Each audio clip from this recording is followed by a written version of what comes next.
Bonjour à toutes et tous, j'espère que vous allez bien. Donc le but de cette petite vidéo, ce sera de faire le bilan de l'activité 2, celle qu'on a faite sur les tablettes, à propos des atomes et des molécules. Donc vous vous souvenez, les molécules, il y en a dans littéralement tout ce qui nous entoure, l'eau, l'air, les tables, etc. Et ces molécules, elles sont constituées d'atomes. Et justement, les atomes, ils sont représentés d'une certaine couleur. C'est ce qu'on va noter. Donc les molécules sont constituées donc, de plusieurs atomes,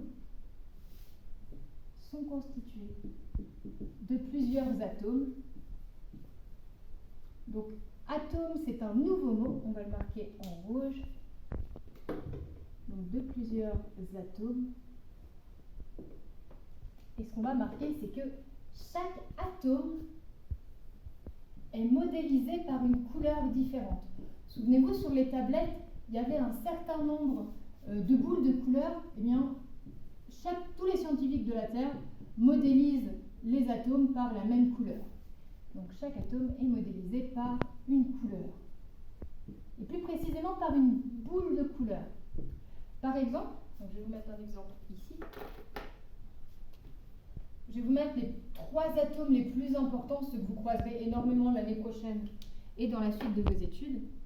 Donc par exemple, le carbone, son symbole c'est C, donc en gros la lettre qui lui correspond c'est C, et c'est une boule noire. L'oxygène, son symbole c'est O, c'est une boule rouge. Et enfin l'hydrogène, son symbole c'est H, c'est une boule blanche. Alors vous voyez que là, à chaque fois, le symbole carbone C, oxygène O, hydrogène H, c'est la première lettre. Il y a des exceptions, par exemple, si vous vous souvenez, l'azote, on note M. Il y a quelques exceptions. Et des fois, ça peut aussi être composé de plusieurs lettres.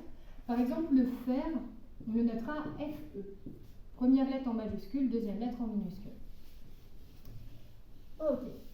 Et donc, on va aller un petit peu plus loin. On a dit que les molécules, c'est quand vous avez plusieurs atomes qui se mettent ensemble.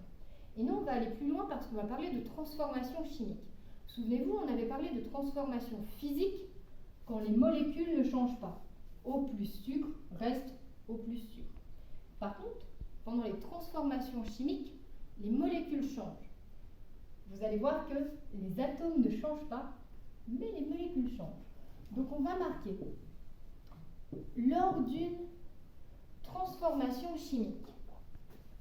Lors d'une transformation chimique. Lors d'une transformation chimique. Les atomes ne changent pas. Les atomes ne changent pas.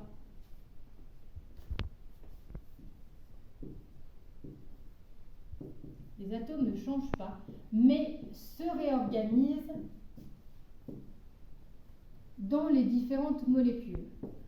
Je réalise que j'ai oublié de vous le dire, mais ce bilan, vous le notez après l'activité qu'on avait fait sur tablette. Vous savez, les 2 tableaux. Vous pouvez éventuellement mettre en pause si vous avez besoin de plus de temps. Donc voilà, les atomes ne changent pas, mais ils se réorganisent. Pour que ce soit plus clair, je vais vous faire un autre exemple. Imaginez que vous mélangiez des atomes de carbone. Donc souvenez-vous, les carbones, c'est des boules noires. Imaginez que vous mélangez du carbone avec du dioxygène. Alors le dioxygène, sa formule, elle est un peu marquée dans le nom. Dioxygène, ça veut dire 2 oxygènes, donc 2 boules rouges. Si vous faites brûler du carbone dans du dioxygène, eh bien en fait, le nombre d'atomes va se conserver. C'est-à-dire que là, vous aviez un atome de carbone et 2 atomes d'oxygène, eh bien ça va redonner une molécule avec un atome de carbone et 2 atomes d'oxygène. Et cette molécule, vous l'avez vu lors de l'activité, ça s'appelle du dioxyde de carbone. Dioxyde, 2 oxygènes, de carbone, de carbone. Et vous voyez, les atomes qui étaient là se retrouvent ici. Par contre, les molécules ne sont pas les mêmes. À partir de 2 molécules, on a formé une molécule.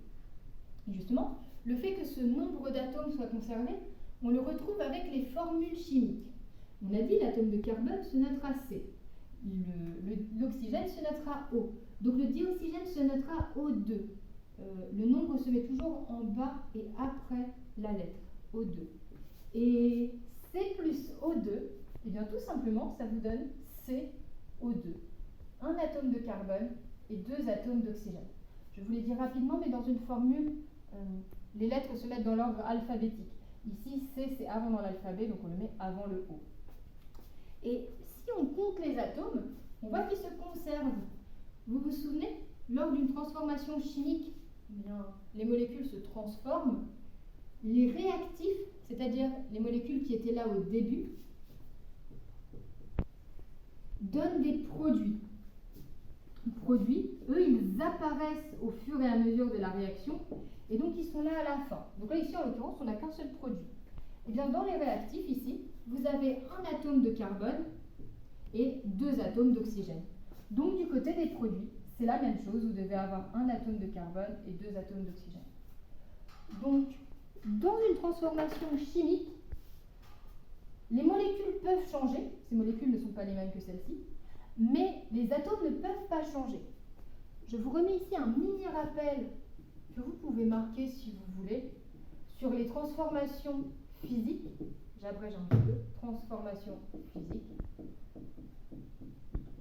Souvenez-vous, si par exemple on fait fondre un glaçon, eh bien le glaçon c'est de l'eau. L'eau, souvenez-vous, c'est H2O, c'est-à-dire un atome d'oxygène et 2 atomes d'hydrogène. Eh bien, si vous le faites fondre, donc il était à l'état solide, si vous le faites devenir liquide, ça reste de l'eau. Donc là, les atomes ne changent pas, mais en plus, les molécules ne changent pas. Les atomes ne passent pas dans d'autres molécules. Ce sera la différence entre transformation chimique et transformation physique. J'espère que tout est clair. N'hésitez pas à me poser des questions via les commentaires de cette vidéo ou par pronote si vous avez besoin. Et je vous souhaite une très bonne journée.